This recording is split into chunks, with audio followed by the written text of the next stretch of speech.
रोज check करो वीर बजरंगे, हर हर महादेव। रोज check करो वीर बजरंगे। हरिद्वार से कावड़ यात्रा उठाई थी मुख्यमंत्री को सद्बुद्धि और शक्ति देने के लिए। देखो हम उठा रहे हैं कि शक्ति दे दो उसको, मुख्यमंत्री को सद्बुद्धि दे दो। यमुनानगर होते हुए, सहारनपुर यमुनानगर होते हुए पंचकुला से अम्बाड़ा, कुरुक्षेत्र और आगे अब ये करनाल और पानीपत सोनीपत होते हुए, गोवाना होते हुए रोहतक जाएगी। परशुराम मंदिर के लिए उस दिन 26 तारीख को हम नींव रखेंगे। वहीं पे फरसा और त्रिशूल वहीं पे गाड़ा जाएगा, उस दिन स्थापित किया जाएगा। और इसका मकसद मैंने आपको बता दिया। ये 5 चीज़ें हैं। पांडवों ने तो 5 से तो काम मांगे थे, हम 5 मुद्दों का समाधान मांग रहे हैं। अब कुरुक्षेत्र में तो धर्म युद्ध है, तो हम तो धर्म युद्ध का ऐलान है इस सरकार के खिलाफ। 5 मुद्दे या तो इनका समाधान कर दे, और नहीं तो जो पांडवा का ने नाश कराया था कौरवा का, क्योंकि धर्म युद्ध था ना, तो भाई फिर तो नाश होगा। और श्री कृष्ण भगवान ने क्या रखा है, कर्म करे जाओ फल की चिंता नहीं। और जब धर्म की बात, स्वाभिमान की बात हो, तो फिर अपने गले भी युद्ध करना पड़ा तो कोई प्रॉब्लम नहीं होती। हम तो तैयार हैं। है अपने जो हमारी संवैधानिक संस्थाएं हैं, सिस्टम है, जो भी एजेंसियां होती हैं, उनका प्रयोग तो करती हैं, इसमें तो नो डाउट। जब कांग्रेस की थी तो बीजेपी वाला ने बुलाया करती, बीजेपी वाले थे कांग्रेस वाले ने बुलाए हैं। लेकिन मेरा तो ये मानना है कि जब जांच है तो कराओ, क्या प्रॉब्लम है, पूछताछ है तो पूछा हुआ। ये जो इतना रोड़ा रबदा कर रहे हैं, कोई भी कर रहे हैं, पहले जब बीजेपी वाला से पूछा जा रहा था तो वे भी नहीं करा रहे थे। कांग्रेस वाले वो भी ऐसे करते हैं। मैंने ये नहीं देखा, मैंने आज तक ये नहीं देखा कि किसी मुद्दे के ऊपर की भ्रष्टाचार, किसी रोजगार के मुद्दे पे कानून व्यवस्था के नाम पे भी इतना हंगामा करो है। लेकिन कानून का राज नहीं है, कानून व्यवस्था को देखे तो।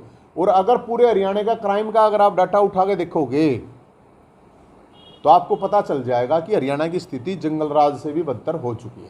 शक्ति दे, अब गृह मंत्री जी अपने आप को तो कहते रहते हैं मैं गब्बर सिंह हूं, गब्बर सिंह।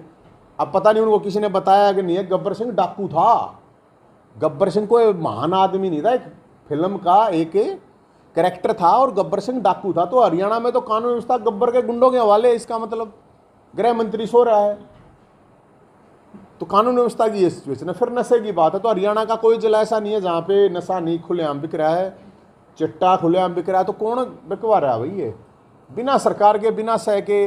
जब डीएसपी को मारा जाता है अवैध माइनिंग का मामला, तो पूरे हरियाणा में है, कोई एक जगह की तो बात है नहीं। आप भिवानी महेंद्रगढ़ से लगा पूरा बॉर्डर एरिया, पूरा सोनीपत से लेके यमुनानगर तक हर जगह माइनिंग है। फिर दारू सस्ती कर रखी है, दूध महंगा कर रखा है। दारू 12 बजे ले लो और दूध 9 बजे भी खत्म हो जाए है। तो हरियाणा तो दूध दही का खाना था, इन्हें तो दारू का पैना कर दिया सारे को। तो हम तो सद्बुद्धि के लिए इसलिए इनके लिए गंगाजल ले गए, इनको गंगाजल भी देंगे इनको, ताकि नहा लें। जितने पाप किए हैं इन्होंने कुछ कम हो जाए, ये कुछ शक्ति भी मिल जाए। गंगा जी में जाकर डुबकी ला के आ नहीं सकते, ये कावड़ तो ये लेके आ नहीं सकते। डुबकी लाओगे तो गंगा जी के बराइन न संभाले, क्योंकि पाप इतने कर रखे इनने।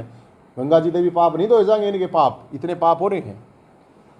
भ्रष्टाचार, बेरोजगार हरियाणा में नौजवान हैं, पढ़े लिखे धक्के खा रहे हैं। जो 5 लाख वैकेंसी खाली हैं, लेकिन उसके बावजूद भी भर्तियां कैंसिल जरूर हो रही हैं। लेकिन अकेले सीईटी की भी बात करूं तो मैं करीब 15 लाख बच्चे हैं जिन्होंने फार्म अप्लाई कर रखे हैं। 2 साल से उनको यही कहा जा रहा है अब होगा अब होगा, अभी तक हुआ नहीं है। तो बेरोजगारी का एक बहुत बड़ा मुद्दा है। हम इसलिए कि मुख्यमंत्री जी को सद्बुद्धि दे, शक्ति दे, ताकि वो बेरोजगारी को ख़त्म कर सकें, क्योंकि अभी तक तो हमें दिख नहीं रही। तो बोले शंकर से हमने तो ये प्रार्थना है। तीसरा है क्राइम का। जब बेरोजगारी है तो फिर क्राइम है, मैं ये मानता हूँ, और ज़्यादातर लोग भी ये मानते हैं कि जब बेरोजगारी है तो क्राइम है। और क्राइम इस लेवल पे है कि विधायक डरे हुए हैं। सोच के देखो, आपकी विधायक जब डरा हुआ है और विधायक इस्तीफे देते घूम रहे हैं कि हमारा इस्तीफा ले लो, हमारे बस की बात नहीं है ये विधायक की, तो उससे आप कानून व्यवस्था की सिचुएशन देख सकते हो कि क्या कानून व्यवस्था की सिचुएशन है। अब विधायकों को तो सरकार कह रही है हम AK-47 दे देंगे, उनको सुरक्षा गार्ड दे देंगे, लेकिन जो आम इंसान है उसको कौन देगा सुरक्षा? उसको फिर उनको भी बंदूक का तो लाइसेंस उसको भी दो, मेरे हिसाब से तो मिलना चाहिए भाई। पिस्टल का गन का आम इंसान है वो कहाँ जाएगा? कानून व्यवस्था की स्थिति ये है, जब विधायक छिपते फिर रहे हैं, डरे हुए हैं, जनप्रतिनिधि हैं वो हमारे, उनके साथ इतना भय और खौफ में हैं वो, तो आम इंसान किस लेवल पे होगा? महिलाओं ने सोने की असली चैन पैंट नहीं छोड़ दी है, मैं बताऊं, इतनी चैन स्नैचिंग होती है। जिसके पास पैसा होता है उससे फिरौती मांग ली जाती है। और डीएसपी की हत्या, सोच के देखिए आप, डीएसपी को ट्रक से कुचल दिया जाता है। एक पुलिस वाले पर हाथ उठाने में भी कितनी हिम्मत होती है, और वहां पे डीएसपी को, ये अपने यहाँ की घटना है हरियाणा की, मैं बाहर की नहीं बता रहा हूँ। तो कानून व्यवस्था के नाम पे तो हमें लग रहा है कि कंस का राज है, कानून का राज तो नहीं लग रहा है, कौरवों का राज हो। बहुत बहुत स्वागत है। आज कुरुक्षेत्र रात को पहुंच गए थे हम, कावड़ यात्रा लेके चल रहे हैं, मुख्यमंत्री सद्बुद्धि कावड़ यात्रा।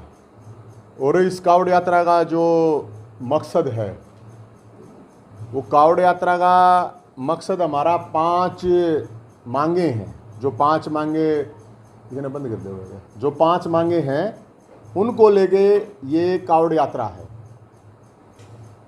5 मांगे कौन कौन सी हैं?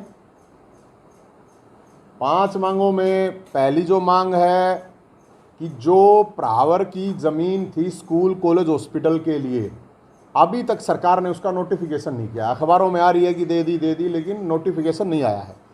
मुख्यमंत्री जी के पास उसकी फाइल है। तो हम मुख्यमंत्री जी को ये कह रहे हैं, वहाँ भगवान परशुराम मंदिर हम बनाएंगे 26 तारीख को, वहाँ पे नींव रख दी जाएगी भगवान परशुराम मंदिर की। भोलेनाथ का उस दिन व्रत है, महाशिवरात्रि का दिन है, तो हम वो नींव रख रहे हैं। उसके लिए हम कोई सरकार से 1 रुपया नहीं ले रहे हैं, वो समाज अपने आप मिलके, सारे समाज मिलके बना लेंगे। लेकिन स्कूल कॉलेज हॉस्पिटल के लिए हम ये कह रहे हैं कि 100 करोड़ रुपए सरकार जारी करे।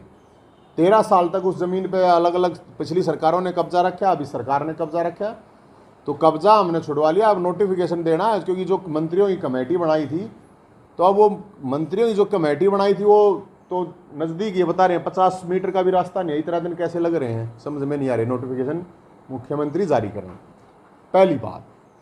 दूसरी बात, हरियाणा के अंदर जो बेरोजगारी है उस चीज़ को लेके ये कावड़ यात्रा है। वो इसलिए मैं आपको बता रहा हूँ कि मुख्यमंत्री जी को सद्बुद्धि और शक्ति देने के लिए।